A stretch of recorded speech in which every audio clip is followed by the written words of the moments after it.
While summer may present some hidden dangers, it's also a great opportunity to take time in taking care of your teeth. A healthy smile is important. And to give us more advice is Dr. Abilene from Abilene Dental, because we found out today, or this month is... National Candy Month, of all things. Of all things, that has to be this month. Yeah. And we also have some candies right here that we presented. Right. All right, so what should we know? Well, it's so interesting the timing of that, because it's National Candy Month, right when school's out. It's harder to keep a handle on all of it with the kids. And their sugar level is all peaked up. The and baseball they're hyper, field all that. is everything. So, you know, it is so important because really, in summer, that's what happens. You know, we have more structure during the school year and at the Little League field and all those types of things. And the biggest thing to know, you know, about the candies is, of course, sugar isn't great for you on a lot of levels, but there are different levels of candy that's acceptable. That are acceptable, okay. Yes. And so I kind of did an example, Matthew, of the bad candies that you really want to watch out for. Yeah. So which one are some of them? And this you'll see at a lot of events. The cotton candy, of course, it's just pure spun sugar, and it likes to get down in the little grooves of the teeth. And so if you're thinking about it, what might cause a problem?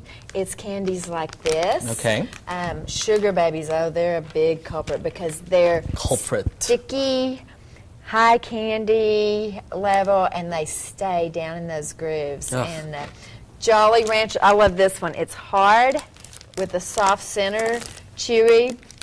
So not only can you get a cavity, but then you can break it off. And then we also have Skittles. That's right. That's right. Okay. I don't even want to talk about these other ones anymore. They're so they're my favorite ones. We also have Juicy Fruit Gum, Hubba Bubba Gum. That's right. And then Kiaro. Okay, now some of the better candies are dark chocolates. Okay.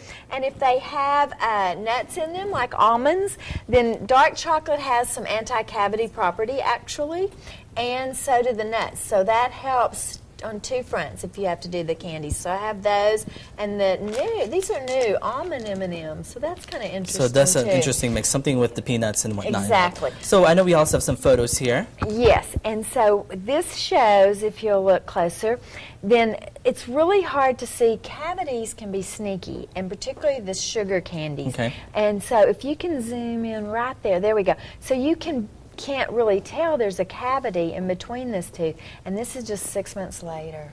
Wow. Yeah, and so that's having a lot of sugary drinks and snacks, and the bacteria from the sugar will create the strep bacteria, which really affects the decay level. And eventually. And so if you have big restorations like this, then it makes it easier for the acidity to get in around it. Ouch. So it makes a big difference there. These are x-rays that show, you know, here's, of course, obviously a big cavity.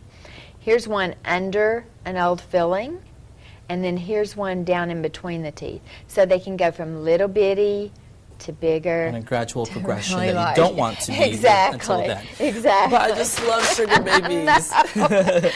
They're so good. So I loved this picture Okay. I had to bring because this is a good way to sign it off. Watch for these darling little kids. Yeah, eventually you'll have no teeth if you keep eating like that. Exactly right. Dr. Abilene, thank you so much. I might just take the dark chocolate with the nuts because I guess that's more acceptable. Thank you so much for being here. Really appreciate it. You can make an appointment at Abilene Dental today.